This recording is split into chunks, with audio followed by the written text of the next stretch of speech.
Chers amis, bonjour. Nous entendons maintenant une nouvelle série, la victoire du Christ. Et aujourd'hui, je voudrais vous parler de la victoire du Christ sur la mort.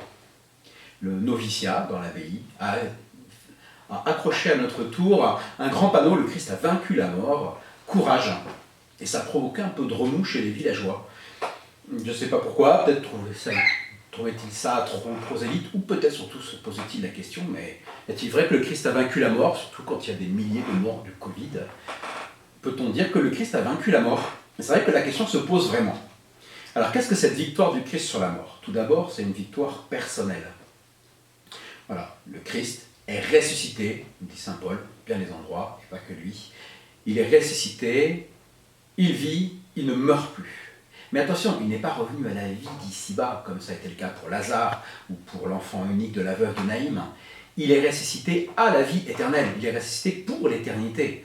Il est vraiment entré dans sa gloire. Et c'est pourquoi cette mort-là, cette résurrection est définitive. Maintenant, notre résurrection, parce que c'est comme cela qui nous intéresse, notre mort. Alors distinguons bien deux choses. Tout d'abord, dans notre âme, nous sommes ressuscités le jour de notre baptême.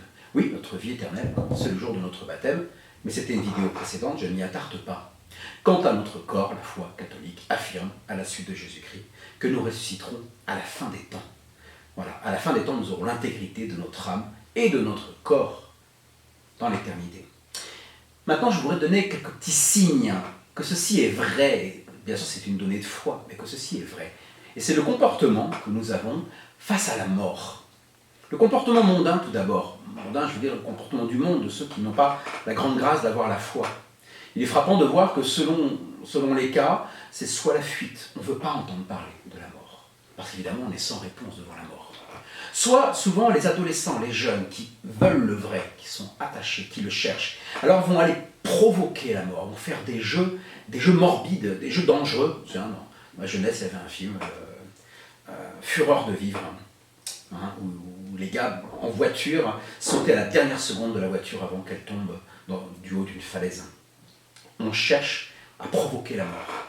Ou alors, quand on est vraiment devant la mort et qu'on ne peut plus faire autrement, on ne peut plus fuir, alors c'est la panique. Alors c'est la panique, alors c'est la révolte, et c'est un petit peu ce qui se passe de nos jours. Maintenant, quelle est l'attitude chrétienne face à la mort?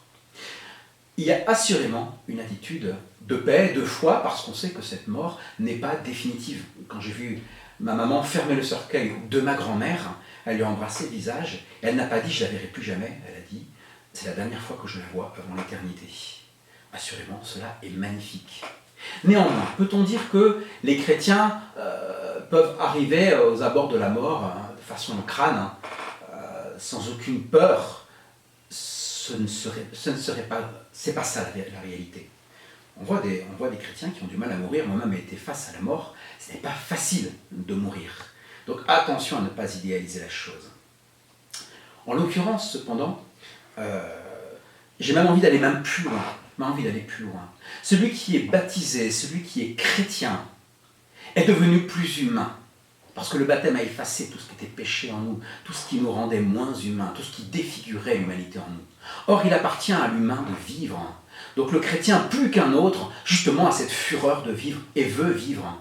Et d'ailleurs, le premier des chrétiens, c'est le Christ. Regardez le Christ à Gethsémani, tout Dieu qu'il est, tout sachant qu'il va ressusciter, il agonise et il se bat. Père, si ce calice peut s'éloigner de moi, parce qu'il est le vivant avec un grand V, il aime la vie, il est la vie.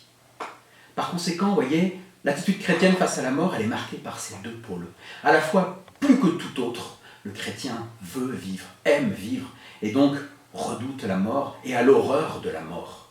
Et d'un autre côté, le chrétien, à la différence des autres, sait que la mort n'est qu'un passage, n'est qu'un sommeil et qu'il ressuscitera à la fin des temps. En pratique, j'ai oublié de vous apporter l'image, mais elle est très belle. Je trouve que ce qui montre parfaitement l'harmonie chrétienne, c'est la Sainte Face. Puisque je ne l'ai pas sous la main, j'espère que vous l'avez vous-même bien dans les yeux et dans votre cœur. La Sainte Face, c'est quelque chose de merveilleux, parce qu'elle nous montre le visage du Christ, qui est à la fois labouré par la torture, l'arcade sourcilière cassée, une coulée de sang terrible sur le crâne, percé par les épines, la barbe arrachée, le nez défoncé. Et pourtant, il y a une paix admirable sur ce visage. Mais voilà l'harmonie chrétienne. C'est à la fois, oui, on redoute la mort plus que tout autre, mais en même temps, profondément, il y a une paix. Vous voyez, je ne dis pas une joie, je ne dis pas qu'on est rassuré, mais je dis qu'il y a une paix profonde. Voilà ce que j'avais un petit peu à vous dire. En ce sens, oui, du coup, le Christ a vraiment vaincu la mort, parce que le chrétien peut aller dans la paix vers la mort, quoique non sans peur, comme tout le monde, ni sans horreur, parce qu'il est même plus vivant que les autres, mais dans la paix, assurément. Et à la fin des temps, nous ressusciterons dans nos corps, ceux que nous sommes déjà ressuscités, dans nos âmes. Bon courage face à la